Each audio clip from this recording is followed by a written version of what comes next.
Alors, les enfants, on va pas se plaindre.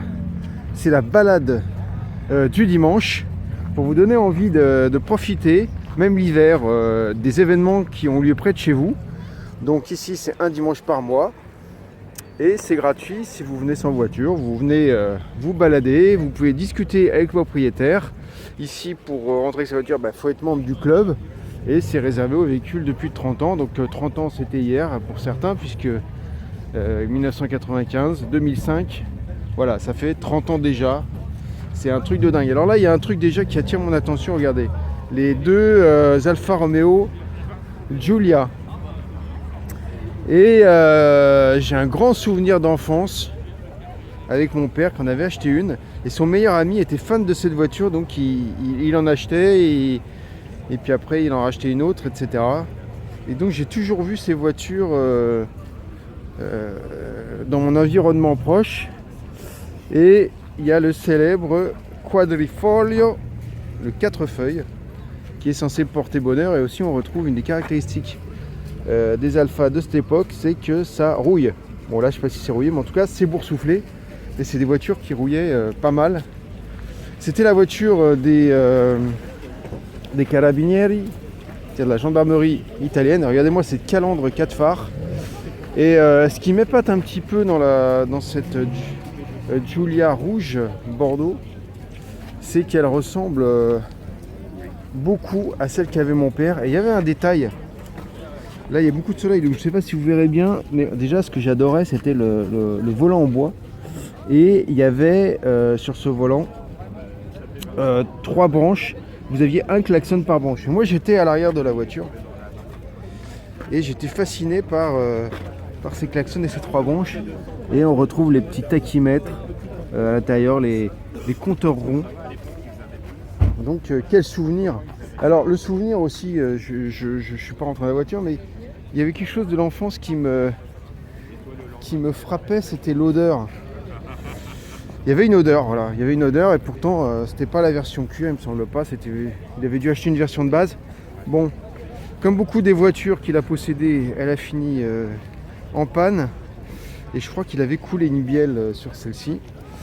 Alors, comme il y a beaucoup de soleil, je vois pas exactement ce que je filme. On verra le résultat tout à l'heure. Mais moi, ce que j'adore dans ces manifestations, c'est qu'il y a de tout. Vous voyez, regardez ça. Il y a de tout, tout ce qui nous rappelle notre enfance. Regardez la Renault 5. À mon avis, c'est début. Celle-ci, elle a déjà, elle n'a plus les finitions chromées au niveau des portes. Donc, on est déjà, on a vu, on doit être aux alentours de 82, 84. Vous voyez, ils avaient déjà changé l'intérieur. Il y avait beaucoup plus de plastique, mais ils avaient quand même tenté le biton, puisque c'est noir, mais il y a du beige un peu partout qui égaye la voiture et qui reprend la couleur extérieure. Elle est vraiment dans son jus, puisque là il y en a une perforation au niveau de la rouille. Et donc oui, ce que je vous disais, c'est qu'on va trouver de tout. On a des voitures populaires, comme la voiture qui faisait rêver les jeunes dynamiques de l'époque, la 320i cabriolet. Et en plus celle-là, elle a une spécificité, c'est que c'est pas une vraie cabriolet usine, c'est une Bor. Et une Bor, c'était un BAUR. Et je sais pas pourquoi j'ai toujours pensé que ça s'écrivait BAUER comme Bauer, donc comme un nom des pays de l'Est et un nom plutôt allemand. Mais la Bor, en fait, c'est un véhicule, je crois que j'ai déjà vu d'ailleurs ici. C'est un véhicule qui n'a pas tout, qui partait d'une berline. Bon, là il se trouve que c'était un coupé, mais qui partait du coupé et découpait une partie pour garder la structure. Donc j'imagine qu'ils avaient fait ce choix à une époque où le cabriolet n'était pas encore sorti, et ça leur permettait aussi de garder une grande rigidité du châssis. Parce qu'à partir du moment où on coupe, en général le constructeur il est obligé de renforcer le châssis dans les bas de caisse pour des raisons d'homologation, pour des raisons de sécurité et pour des raisons de tenue de route. Donc voilà, donc là on en passe à la Renault 5. Et là, ça y est, on passe dans les choses beaucoup plus chères. Une Porsche du fin des années 80, début des années 90. J'imagine, je sais pas si c'est une Carrera 2 ou une Carrera 4, je crois que c'est une Carrera 4. Et c'était la 964. Voilà, ensuite, écoutez, regardez ça un petit peu. Il y a eu deux sortes de DS cabriolet.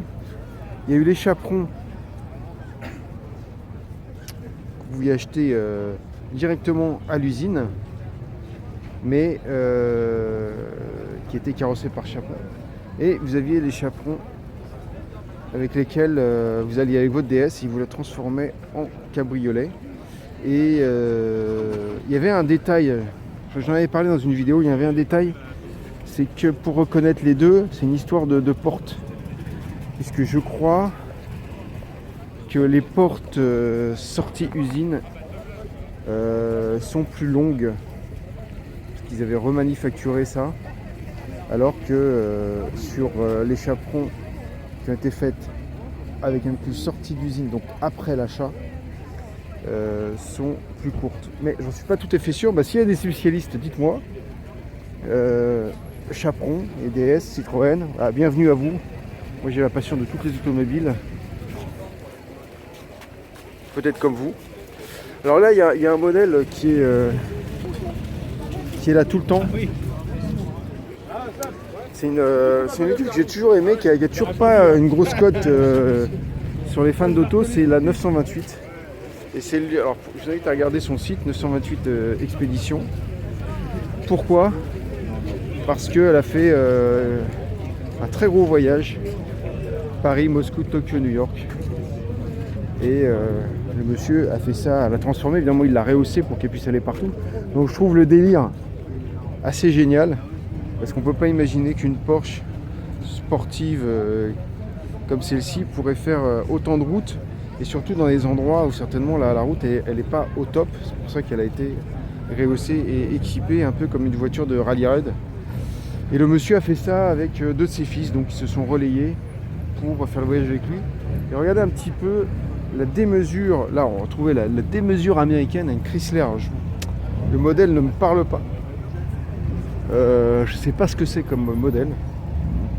Regardez un petit peu l'autocollant, c'est rigolo. Kennedy for President. Regardez un peu la démesure de cette voiture, ça fait penser vraiment au Cadillac. On a toutes les références des années 50 avec la conquête spatiale. Et on retrouve un peu Make America Great Again, à savoir ils ont envie de conquérir l'espace, et on voit bien avec quoi qu'on en pense d'Elon Musk, il porte un peu ce message qui a toujours existé aux États-Unis, c'est-à-dire de voir grand. La voiture elle est immense quand vous regardez par rapport à la 993 Cabriolet, que moi c'est une de mes Porsche préférées, parce que je trouve dès que je l'ai vue en 94, je trouvais que le design était extraordinaire. Un côté néo-rétro déjà à l'époque, déjà il y a plus de 30 ans. Il reprenait toutes les bases de la 911. Bon, celle-là, elle a les ailes bien bodybuildées. Mais en tout cas, moi je l'adore. Et alors c'est évidemment, vous le savez, c'est la dernière Porsche Flat 6, donc moteur à plat avec refroidissement à air, et qui disparaîtra avec le 997. Ce qui fait que... Et alors, elle a aussi, elle a une autre chose, c'est comme après celle-ci, ils ont totalement changé l'usine. La Porsche était quasiment en faillite. Elle a été produite assez peu de temps, je crois que c'est autour de 4 ans, ce qui est assez court pour un modèle de production. On est plutôt sur des cycles de 7 ans. Donc là, c'est étonnant. Ensuite, là, une voiture aussi que j'avais déjà vue, que j'aime bien, mais c'est vrai qu'elle est beaucoup moins cotée que la 911, c'est la 944, et celle-ci en cabriolet dans un bleu extraordinaire. Et ce qui est dingue, c'est que j'aime bien en plaisanter avec un ami, parce qu'il y a plus de 25 ans, il s'est marié avec une voiture que son père lui avait prêtée, donc c'était celle-ci, dans les mêmes couleurs. enfin dans la même couleur, ouais, qui est assez sympa d'ailleurs, parce que c'est un peu original ce bleu. Et la voiture a été volée quelques temps après son mariage. Et donc je lui dis à chaque fois, regarde, j'ai retrouvé la voiture volée de ton père. Alors voilà, donc on continue. Bon voilà, si vous avez suivi mes autres vidéos, vous ne serez pas étonné que je m'arrête sur les SM. Là on en a deux quand même. Et je pense, peut-être que je me trompe, que celle-ci, ça doit être un apport américain parce qu'elle a des ouïes sur le côté.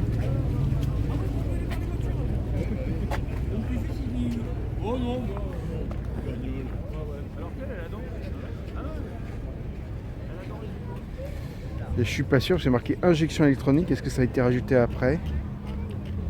C'est la même, c'est le même.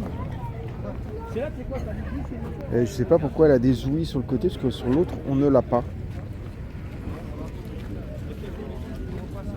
Et ce qui m'étonne toujours, c'est que il y a quand même pas mal de place dans le moteur. On a les sphères ici, suspension hydropneumatique chez Citroën qu'on retrouve sur les Rolls.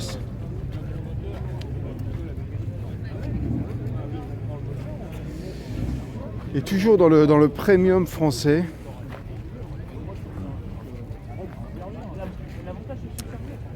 Là, passez le Vega de Jean Daninos, qui était le frère de Pierre Daninos, l'écrivain. Regardez, ça c'était vraiment la voiture de luxe à la française. Elle avait quand même une ligne à l'époque, je crois, très moderne. R8 Gordini, la Topolino, la petite Fiat 500. Alors je sais pas, ça doit être une Citroën. Je pense qu'on l'appelait la Citron. Regardez, j'en avais une étant gamin, enfin chez mon grand-parent il y en avait une. Et donc j'ai beaucoup joué avec cette voiture. Donc pour moi c'est là où on voit que la passion est souvent très connectée à nos souvenirs d'enfance. Je pense que c'est probablement le cas pour vous si vous êtes passionné. Quelle que soit votre passion d'ailleurs. Hein. Mais moi je pense, j'avais un environnement familial où les gens aimaient bien les voitures, mais je crois que j'étais quand même le plus passionné de tous. Et ça ne m'a jamais quitté. C'est vrai qu'à partir de l'âge de 12 ans, j'ai arrêté d'acheter Pif Gadget et puis j'ai commencé à acheter l'Autojournal, qui était un peu la référence à l'époque. Donc l'année dernière, j'avais vu, il me semblait bien, cette SM, ça fait déjà 1 an. Et en fait, c'est la SM2. Et la SM2, en fait, c'est une personne qui est dans la région en Touraine, qui vous fiabilise la voiture,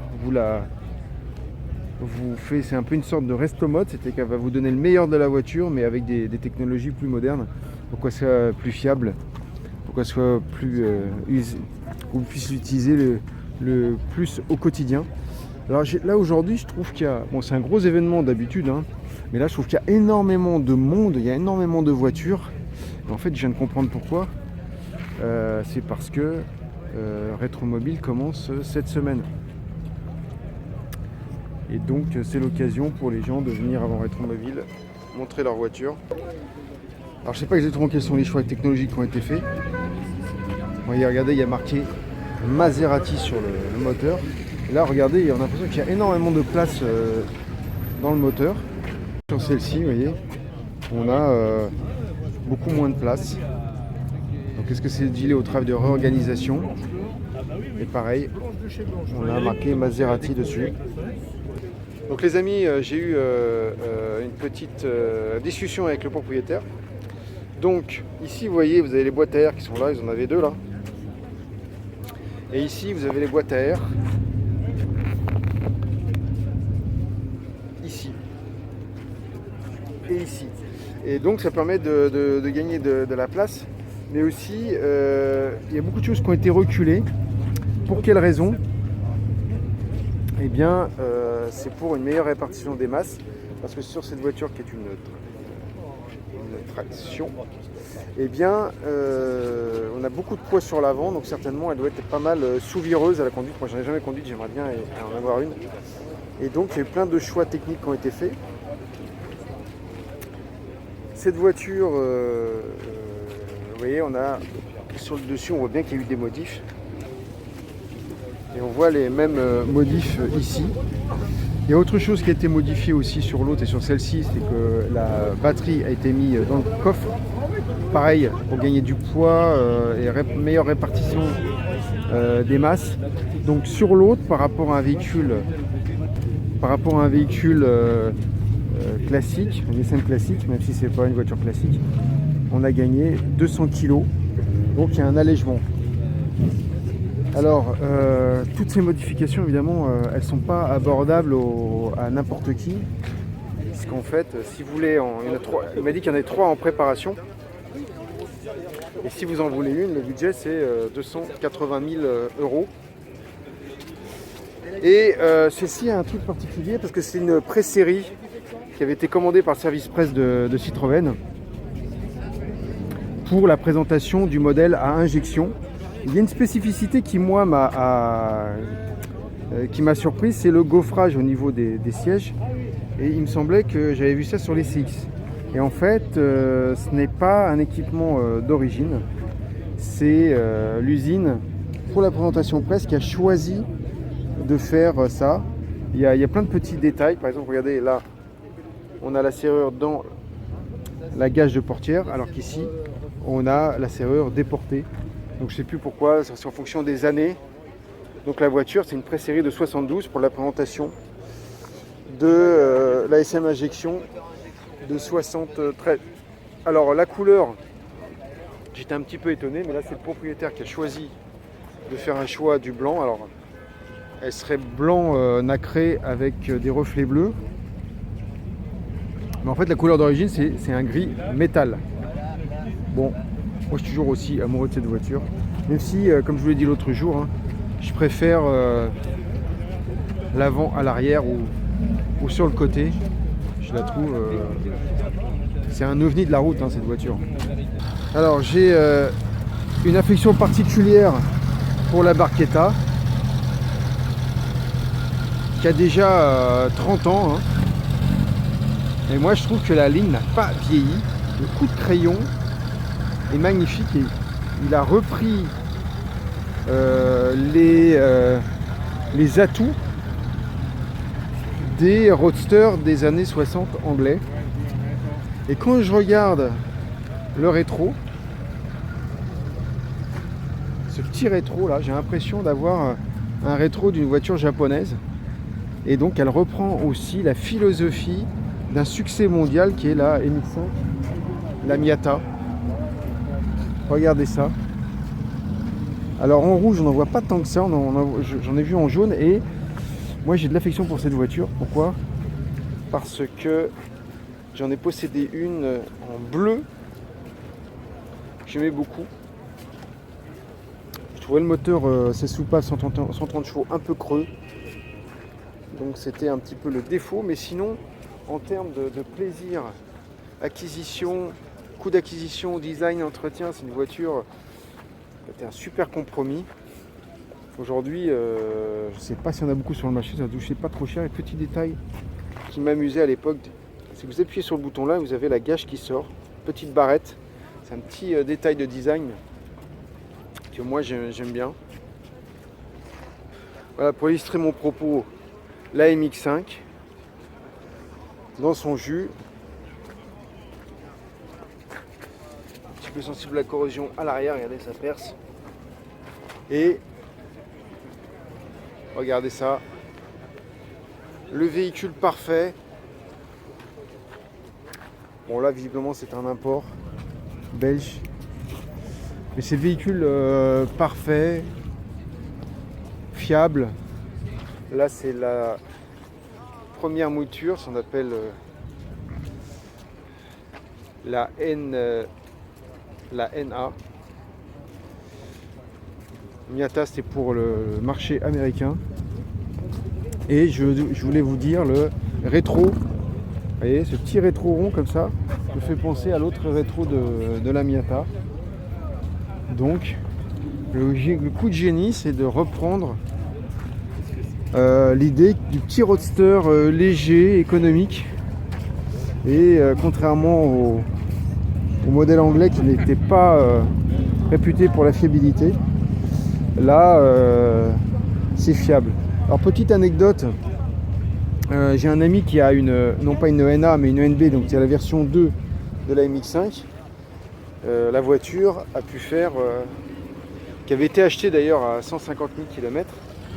Elle a aujourd'hui 500 000 km. Bon, il y a un problème moteur aujourd'hui, mais enfin, sur ce type de voiture, est-ce que vous pouvez imaginer faire 500 000 km? C'est quand même assez génial. Alors ici, on a une Triumph Stag V8. Vous voyez, sur un petit modèle comme ça, donc pareil, philosophie des roadsters anglais, mais équipé d'un V8. C'est de la pomme. Et malheureusement, cette voiture n'est pas réputée pour sa une grande fiabilité. Et ça doit être assez lourd sur le train avant, un V8 sur un petit véhicule comme ça. Mais on retrouve un peu l'état d'esprit des V8 américains, qui n'est pas si courant chez les Anglais. Et justement, en parlant de ça, regardez, la Pontiac Firebird Formula 400 avec leur Ram Air, c'est marqué dessus sur le côté là.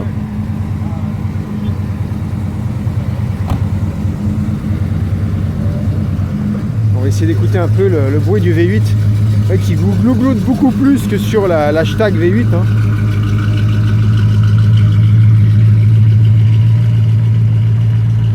On est dans les muscle cars américains, certainement avec le Big Block.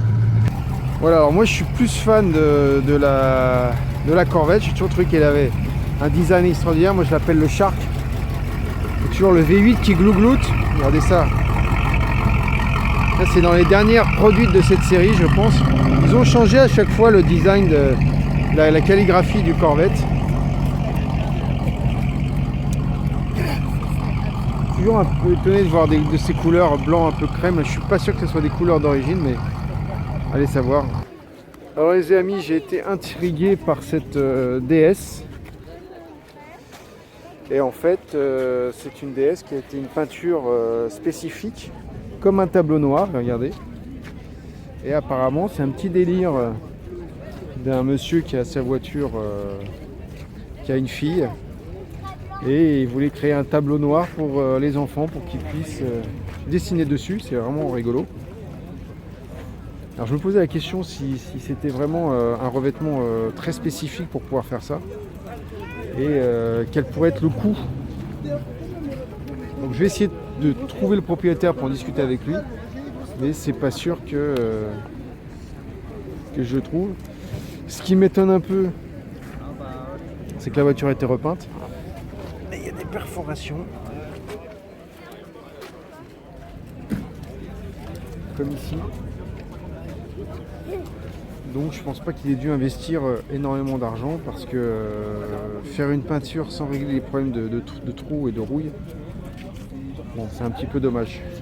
Mais c'est son choix. Et s'il l'a fait, c'est qu'il doit avoir une bonne raison de le faire. Bon pareil, hein, c'est une voiture qui m'évoque des choses. Hein. Mon père, on a une, il avait payé ça dérisoire et on retrouve le sigle Palace, hein, qui signifie que c'est une version haut de gamme. On a le cuir noir à l'intérieur. Pareil, il y a les odeurs hein, qui remontent. Bon, encore une voiture qui a fini au bord de la route, en panne, et qui n'a jamais récupéré. Et voilà la voiture de la France libre, de la traction. Je vous ai compris. Voilà, la traction. Voilà, vraiment l'icône de notre pays. En plus, celle-là, c'est vraiment, j'avais pas vu, mais c'est un modèle très rare. C'est la 15-6. Donc, c'est équipé d'un 6 cylindres. Et de mémoire, hein, j'en appelle toujours à ceux qui s'y connaissent mieux que moi. Je crois que les derniers modèles de 15-6 ont été équipés de la suspension hydropneumatique qui apparaîtra après sur. Je crois que c'est la première a été équipée en série sur beaucoup de véhicules produits, c'est la DS. Bonjour, j'ai retrouvé ma voiture. La fameuse CX Prestige Turbo. Fantastique voiture.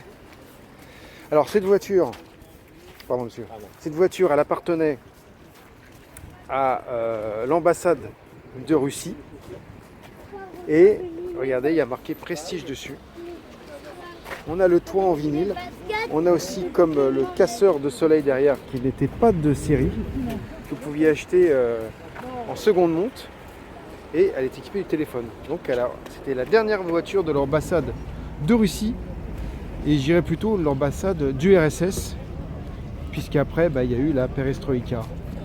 Et donc elle est vraiment identique à la voiture de Chirac, notamment quand en 95 il a été réélu. Et moi je peux vous dire, moi Nicolas, que j'ai pas beaucoup aimé cette voiture parce que j'ai les jambes trop courtes et on ne peut pas me voir à l'intérieur.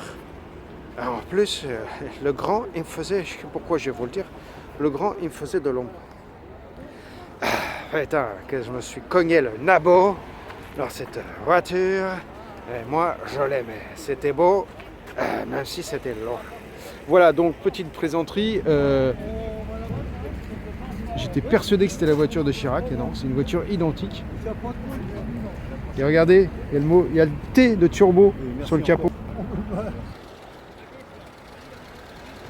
Voilà, mon chauffeur est parti. Au revoir. Il reviendra me chercher dans ma CX. Voilà les amis, les gens sont en train de partir. Et j'ai eu une bonne discussion avec les propriétaires de la CX. Donc ils avaient acheté ça, c'est leur père qui avait acheté ça. Et la voiture, c'est génial, elle est restée dans la famille depuis plus de 30 ans. Ils ont l'intention de la garder. J'espère pour eux qu'ils pourront la conserver longtemps et rouler avec. Quand ils l'ont acheté, elle avait une trentaine de mille de kilomètres. Alors on a 123 000. Ils m'ont dit qu'ils n'avaient eu aucun problème avec. Donc voilà, tout le monde est en train de partir. Je vous fais encore un petit tour. Voilà, ça c'est ma voiture préférée. La 4L. Je sais plus comment les appellations, il y avait Renault 4 F4, Renault 4 F6. Et c'était un utilitaire. On se rappelle pour les plus jeunes, pour les plus vieux, pardon, voilà, ça c'est une F4. Pour les plus vieux, on se rappelle du modèle que possédait la Poste. Cette petite voiture, elle est dans toutes les campagnes pour distribuer le courrier. Vous voyez le contraste avec la Jaguar Cabriolet XJS. Et voilà, donc cette vidéo prend fin. Une autre 4L là, qui a l'air en très bel état. Donc cette vidéo prend fin, j'espère que cette vidéo vous a plu. Moi je vous incite à aller rencontrer les gens, discuter, partager la passion automobile. Et j'aimerais bien que vous aidiez la chaîne, donc si vous pouvez, un petit pouce bleu, vous activez la cloche pour recevoir une notification des nombreuses futures vidéos. Vous pouvez aussi faire un don sur le compte Tipeee, vous avez le lien en dessous de la vidéo. Et puis partagez avec vos amis. Et puis voilà, on prend du plaisir à vivre cette passion ensemble, les enfoirés. À très bientôt. Ciao!